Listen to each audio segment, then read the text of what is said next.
everyone. Hello. So, as Katie said earlier this evening, climate change is a massive, massive, massive issue. We could spend days, weeks, and months on it. So today I'm going to be covering quite a bit of information, but please stop me anytime, and I'd be very happy to go into anything in more depth. But really, I want to talk about how we look at climate change in the Great Lakes region, rather than sort of the global climate change we usually hear about, and introduce just some of the adaptation strategies that our communities and educators are starting to look at when talking about this issue. So, I've been informed there is no sound. I want to show a very brief video. So I'm going to walk through it anyways because it's an animated video. And no, really, I can walk through it. It's not a problem. Don't even waste your time. This is really a good way to show. A lot of the times when we're communicating about climate change, we get lost between the difference between climate and weather. So we'll have a massive blizzard, and people will say, "Well, look at that. It's 20 degrees outside in April. Climate change isn't happening." Especially for our area, this is very important because as Minnesotans, we see a lot of variability in our weather. So this is a digital short, which is showing an analogy of a man walking his dog to look at the difference between trend and variation. So I'm just going to play this, and please bear with me on the narration part. This is by a Norwegian broadcasting company put this together, so I don't have the cool Norwegian accent, but I'll do my best. Whoops. And I just went back here. Okay, sorry, 1 second. Ooh. Okay.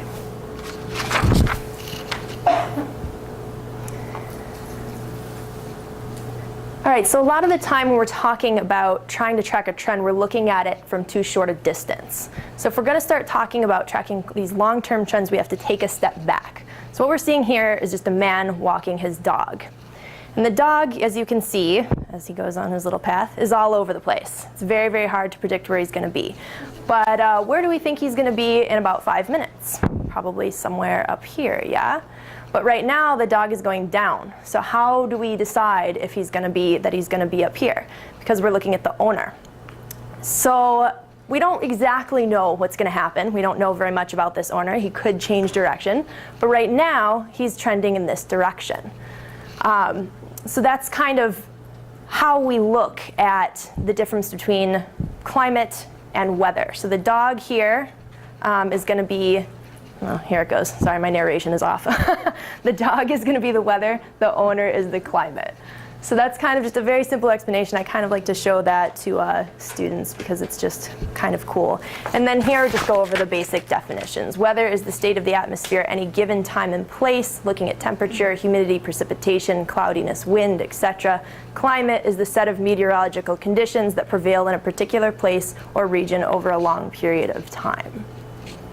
Sure. Hilarie, I had to teach this, and the quickest way, especially with little kids, is weather is local, tends to be local or regional. Climate is global. Climate's the big picture, weather is just the middle. They pick up on that. Yep. When we have the weatherman, we don't have the climate man or woman. We have the local person talking about our local weather. And you kind of get that. Right. That's another great way to talk about it. So I want to get into a little bit how scientists determine these trends. How do we know what's going to be happening in our area? One way is through observation. So in Minnesota especially, we're seeing a lot of things we're not really used to seeing, and then some things that are really important to our identity as Northerners, we're not seeing as much of. And then the seal up here, we don't have seals in Minnesota, but that is the seal that was got loose during our June flood and was going across Grand Avenue. So we're definitely seeing some changes, some of them good, some of them not so good. So observation is a pretty key way that we are looking at our changing climate. Now, scientists determine trends through data collection and modeling. So the better the data we collect through monitoring programs, the better predictions we can make. Now, these modeling techniques require actual measured data to determine relationships between variables. So we collect data for variables such as temperature, precipitation, CO2 emission, or CO2 concentrations, and then the relationship between those variables or within any given variable can be used to predict trends or patterns that we might expect to see. So we're looking to the past so that we can look to the future. So in our area, we're seeing quite a few changes. We're seeing changes in our lake levels, reduced ice cover. warming water temperatures, increased frequency and severity of extreme weather events. We're seeing impacts on our ecosystems, on our human health, and on the way we recreate and tourism that we bring into the area. So I'll be going through a little bit more of these later. I'll briefly explain, well, just really quickly, again, usually when we're talking about climate change, we're talking about on a very global level. We hear a lot about what's happening on the East Coast, a lot of these big things, but in the Great Lakes region, we're actually being very heavily impacted already. So we're starting to try and bring the focus a little bit closer to home. So we do this through modeling. So scientists use models to help us forecast and design a lot of things. But when we're talking about climate, we may use models to look at hazard response scenarios to the extreme events such as flooding. And so these general circulation models simulate the effects of incoming and outgoing thermal radiation on a global climate scale. And so they include atmosphere, clouds, ocean topography, rainfall, etc. Now, when we're talking about downscaling, trying to figure out what's going to be happening on a more regional level, think of this as a visual way to downscale. So global models don't have the resolution to handle things such as mountains, valleys, and lakes that have an impact on local and regional climates. So global model projections must be adapted statistically to account for the presence of these local features. So more and more work is being done to improve our downscaling capabilities, but for right now we are still using a lot of these general circulation models for our predictions. So some of the things we're looking at in our areas. The top picture is what is currently being observed in temperature increase, and then the two bottom pictures are what is projected out to the year 2100. So using climate models, scientists project that the average surface temperatures are likely to rise by about 5 degrees according to this Hadley model on the right, and by about 10 degrees according to the Canadian model on the left by the year 2100. Okay, so we're looking at projected temperature change. It's interesting to note that seasonally, winter minimum temperatures will increase more dramatically than the annual temperature increase. So the two different models here indicate that the northern part of the Midwest will expect the largest increase in winter temperatures. The highest winter low temperatures with the Canadian model suggest that the greatest increases are going to be happening in Minnesota and in the Upper Peninsula of Michigan. Okay, when we look at precipitation patterns for the Great Lakes region. On average, precipitation over the 20th century has increased. The Hadley model here, indicates the trend will continue to increase, resulting in an average annual increase of about 25% to the present. The increases in temperature means air is warmer, and warmer air can hold more water. So we're looking at that when we're trying to predict what is this going to mean for severe storm events. Now, I don't know how many of you are familiar with, I just want to point this out as a really great resource. This is Wisconsin Initiative on Climate Change Impacts, or WICCI. Are any of you familiar with this so far? Okay, Nancy, I see a couple. All right, so this was created in 2007, WICCI. It's a partnership between the University of Wisconsin, Wisconsin DNR, and other state agencies and institutions. And it really helps to downscale these global projections on a scale that's relevant to Wisconsin. So it anticipates climate change impacts on specific Wisconsin natural resources. It looks at ecosystems, regions. It evaluates potential effects on industries, agriculture, tourism, and other human activities. And then it even develops and recommends some adaptation strategies that can be implemented by businesses, farmers, public health officials, municipalities, resource managers, and other stakeholders. So if you just look this up, it's kind of a good way to bring that global more local. And so just a couple of slides looking at Wisconsin. We are looking at developing something very similar to this for Minnesota, but a lot of the predictions that we're seeing are going to be the same, so it's still relevant. From about 1950 to 2006, Wisconsin as a whole has become wetter, with an increase in annual precipitation about 1 or 3 inches. So this observed increase in annual precipitation has primarily occurred in southern Wisconsin, and northern Wisconsin has experienced a little bit of drying. Now what they're predicting for precipitation is that It's going to increase. That's the nutshell. But typically, heavy precipitation of events of at least 2 inches occur roughly 12 times per decade. In southern Wisconsin, about 7 times per decade. Based on one emission scenario by the mid-21st century, we're looking at Wisconsin receiving 2 to 3 more of these extreme events per decade. And we're looking at about the same for Minnesota. So a lot more frequency of extreme precipitation events. All right, so this is Minnesota then, kind of a summary of some predictions that are being made for Minnesota. 2 mid-range emission scenarios were used to create this report. The data was combined with 100 years of historical data from Minnesota, taken from 300 stations to ensure the global model output was calibrated by the regional historic record. So in the future, again, it's hopeful that our regional models are going to become more accurate, but for now, this is a pretty good summary of what we're looking at by the year 2100. So winter increases of about 4 to 8 degrees Fahrenheit, summer 7 to 16. To have extreme heat more common, a longer growing season of about 3 to 6 weeks. Precipitation increases in winter and spring, decreases in summer and fall, increased storm frequency, and increased frequency of 24-hour or multi-day events, such as the June storm that we had. Okay, so kind of these cascading impacts are important when we're talking about climate change. So why do we care if our temperature increases, if our precipitation increases? So this adds into the runoff of pollutants, change physics of our lakes, impacts on our beaches. After our June storm, we saw algal blooms that we haven't seen before, increased dead zones. So these cascading impacts are really important to emphasize when we're talking about climate change. Lake Superior specifically, we're seeing is warming faster, is one of the fastest warming lakes in the world right now. So we're seeing very heavy impacts on our lake levels, ice cover. Reduced ice cover is huge. Increased sedimentation, stormwater runoff in our rivers and streams. Water level fluctuation has important impacts for shoreline management, ecosystem health and protection, shipping, recreation and tourism. So again, here we're seeing some pretty strong impacts right in our backyard, and it's really important, especially when we're talking about this, to get outside and look at that.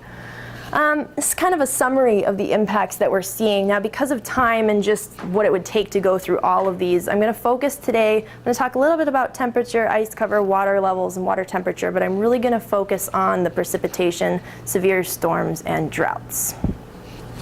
Okay. Sorry, find my place here. All right, so when we're talking about lake level variability, for our area, this is a pretty important one because we hear a lot about global sea level rise. However, in our area, lakes are in a constant state of flux. So the Great Lakes water levels have varied considerably over the past several hundred years. On this graph, over the last 150 years alone, Lake Superior has fluctuated about 2.5 feet. The high water level was in October of 1985. The low was in March of 1926. So we have to deal with this on a regular basis. However, due to climate impacts, we are able to make a couple of predictions that our lake levels will continue to drop. So water temperatures in Lake Superior are rising twice as fast as the air right now, since 1980. So this correlates with decreasing ice cover over the same period. All of these lead into lower lake levels. So higher temps cause more evaporation, which will likely result in low lake levels, and then the reduced ice cover also increases evaporation. However, despite our best efforts to model this, lake levels do still remain highly unpredictable. Okay. So this graph shows an observed northward movement of our lake breakup dates. And this is measured by 5-year intervals from 1975 to 2004. So ice cover is a big one. And then here, to bring it just really local, this is on the road to Madeline Island. No, let me find anything here. Sorry, this is on the ice road from Madeline Island to Bayfield. The duration of ice cover has declined by 3.4 days per decade since 1857 and 14.7 days per decade since 1975. So we're seeing a lot of variability, but this is a good one to bring it really local. What is days without boat traffic? Can you go back again? What was on this side of the graph? I'm looking at the y-axis. Oh, sorry. So I think this is looking at how many days there were that boats couldn't get out because of the ice, if that makes sense. So that's the ferry that goes from Basin to Meadows? Yep. Okay. Whoops. Dropping here. Okay. One other thing as I get organized, I heard some people talking about Mark Seeley earlier. How many of you brought him up? So he's a state climatologist at the University of Wisconsin, and he's got some really great, the next few slides that I'm going to go through are some work that he's done looking at our change in annual precipitation. Let's place there.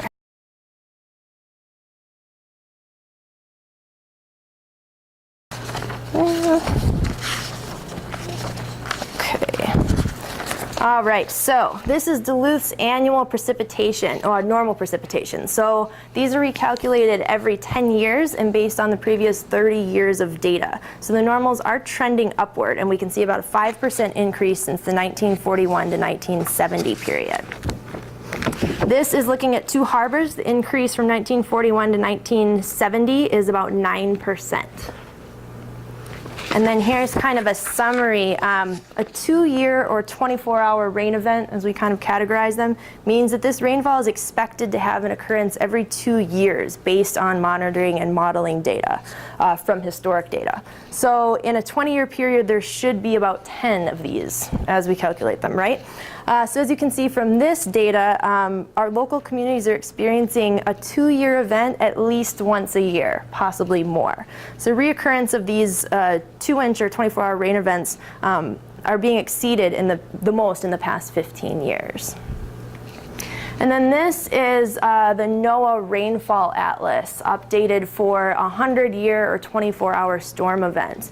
And so we can see for our local communities here, based on the previous projections, that was TP40, the newest Atlas 14, we're looking at the percent increases on the right there. So again, quite a bit more rainfall.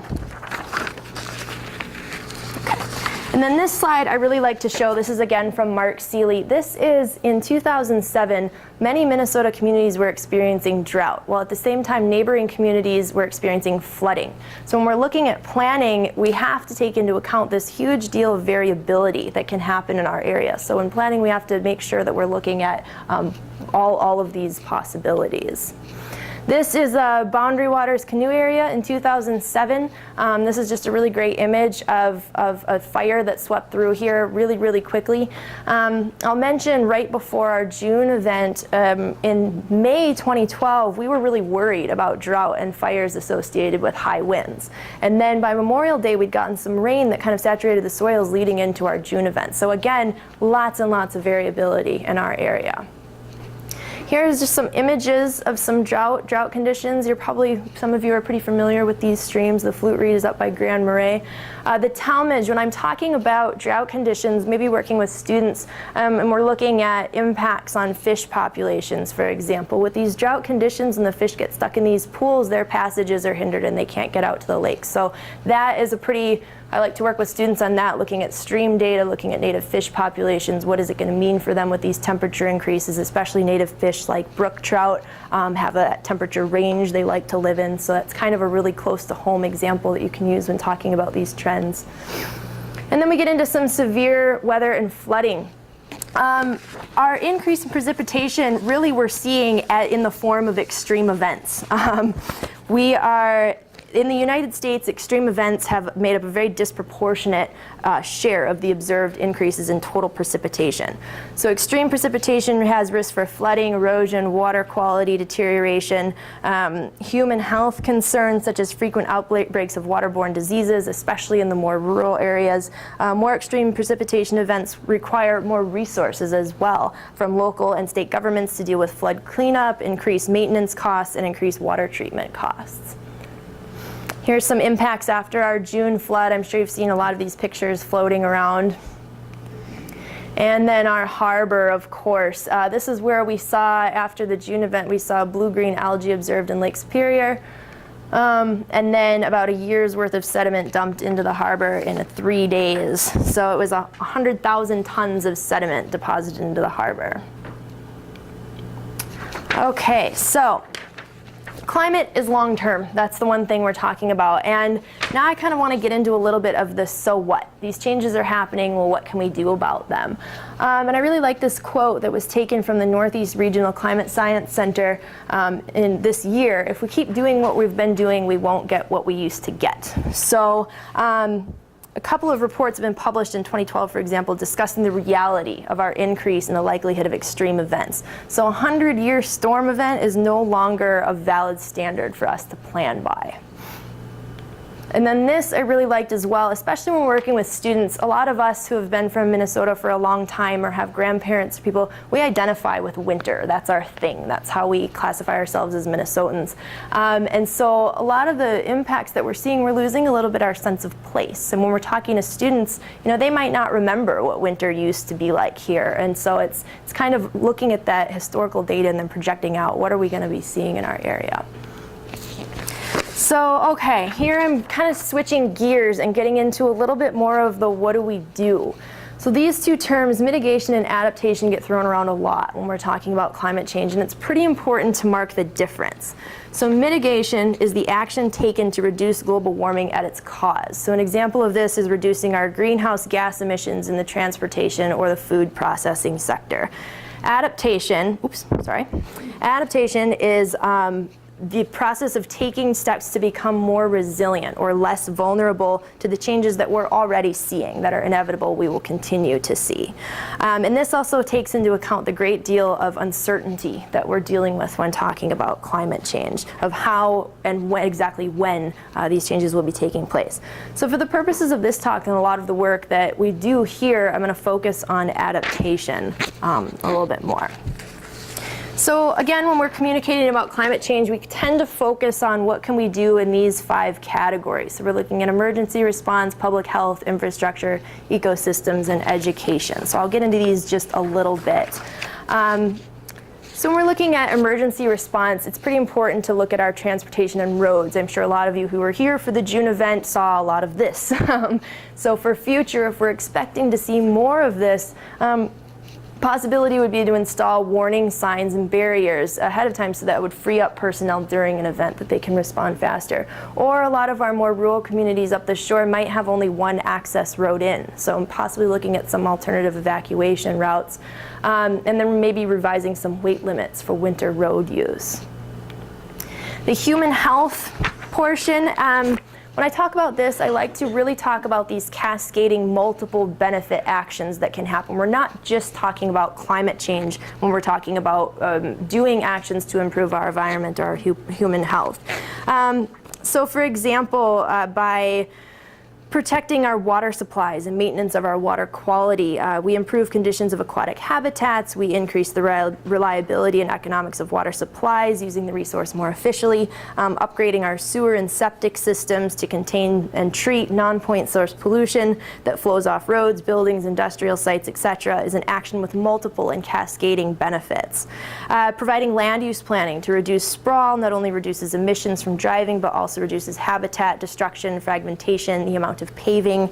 So these immediate benefits include reduced expenditures on services to outlying areas as well as avoidance of future loss of valuable ecosystems and natural resources. Looking at energy, this is a little bit getting into the mitigation side of things, but increasing our energy efficiency to offset increases in energy consumption due to warming is kind of a big action that we can do, as well as protecting our facilities against extreme weather events. And then diversifying our power supply in the event of power plant failures due to excess demand created by extreme heat, for example, or extreme weather events. There are a couple more. Infrastructure, this is big in our area, of course. A lot of changes can be done in our infrastructure, looking at stormwater especially. That's more of a planning process, but it fits into education as well. And when we're looking at our ecosystems, of course, protecting and enhancing our migration corridors to allow species to migrate as the climate changes, and to identify management practices that will ensure the successful attainment of conservation and management goals. It's pretty important. A lot of local action can be done there as well. Particularly important for a changing climate are rehabilitation of riparian and floodplain forests, which can help shade and then cool streams, reduce flooding, produce recreational opportunities. It's also important to continue to provide strong measures to protect habitats from the invasions of non-native species. And then finally, education. Education is big. Start early, get them outside. This is what you guys are all involved with. Really important to communicate to students and to communities to help them understand the changes that are taking place, the different things we're looking at, and some really basic things that can be done on an individual daily basis or in planning for future use. So the resources that you guys have listed here, there are some great ones. There are some great tools online that you can go to. I'm sure some of you use that duluthstreams.org, where you can get students to go in there and play with stream data and look at temperature and turbidity and all of these things that are being impacted. Education is probably the key to all of this. And then some just benefits of adaptation, regular benefits. I know some of you have seen this before, but I like it, especially having lived in Canada. These are some things. Climate change is happening. We are causing it. We can do some things to reduce it. These are kind of these key messages that we can get out to communities and to students. And so it's listed here just some general benefits of taking some of these actions. And especially when I'm communicating climate change, I know it's very easy to get lost in the gloom and doom. Well, this is happening, there's nothing we can do about it, it's all political. So I try to really emphasize that no, there are a lot of things that we can do. Yeah, we're going to be seeing these changes, but it's not just a gloom and doom story. And there are going to be some good things. I didn't really touch on the growing season, but hey, we're going to have a longer growing season. It's going to have impacts for our recreation and all of that. So yeah, I'd be happy to answer any questions if people have them. Go ahead. Maybe.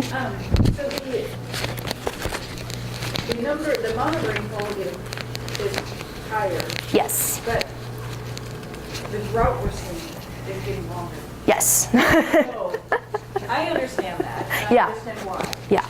Do you have good resources for us to help teach about that? Again, I'd say the Mark Seeley stuff is really good for that. Kind of getting back to that slide where it's happening simultaneously, or looking at not just the average rainfall, but kind of where it's happening, that it's happening in these more extreme short spurts of time that's accounting for our overall increase. That is a tough one, though. You're not the first person to ask me, because it is so uncertain what we're going to be seeing for precipitation. So I don't know of any specific education curriculum sources that deal with that, but trying to look at that, the WICCI reports, Wisconsin Initiative on Climate Change, Mark Seeley stuff, that's the best I found to create that visual of what's happening. A quick brainstorm, actually. Sorry. No, sorry. That slide about the Bayfield ferry breakup. Yeah. I don't know if you go back to it for a minute, but I know the family who did that. Oh. I remember hearing that. It was a high school student that did that as a science fair project. He somehow decided to ask the ferry service how long they had been running, and so he did the science fair project, and it kind of made everyone step back and go, whoa. And nobody had really gone all the way back and put that data together, and then he was published in a scientific journal after he did that science fair project. Oh, I didn't even know where everyone that was go, from. wow. So yeah, it was just kind of fun. You can look up that Hauk. It was Forrest Hauk in the Bayfield school system. So that'd be kind of a fun story too, just to tell your students that you could think of some random data set out there, and then you could get published. That's a good incentive. Hey, look at this, can get published. That's so cool. I'm a little curious. Given our previous workshop for this, we looked at weather. Yeah. Specifically weather events. What earns the name 2-year storm? What earns the name 100-year storm? Right. And then we looked at data sets of Duluth and how many 50-year storms have been in the last 10 years, and so started to figure that out. And of course, acknowledge that, well, this is a silly name. a 100-year storm doesn't necessarily mean it's going to happen every 100 years. It means there's a 1 in 100 chance of it happening today. Right. And tomorrow, and the next day, and so on. But the question came up, so when does that delineation change? Like, who changes that delineation? All of a sudden, we're seeing more 100-year storm events. Okay, so maybe that's the new 50-year storm event. And The standards are changing, is what it might be changing. right, and how does that work, or what? I think Mark Seeley addressed that this morning in that webinar. Yeah. You know, it's in review right now with NOAA, and it's going to come out in August, I think, or before. That goes along with that Atlas 14 stuff that I just put up, and yeah, the work that Mark Seeley is doing. Two answers to that. First of all is right now, until they do kind of redo that category and make it a little bit more applicable to today, when I talk about these, I usually don't say 100-year event, I usually say the percentage, because that does get kind of lost in translation, that when you say 100-year, people think, I have a while, I don't have to worry about it.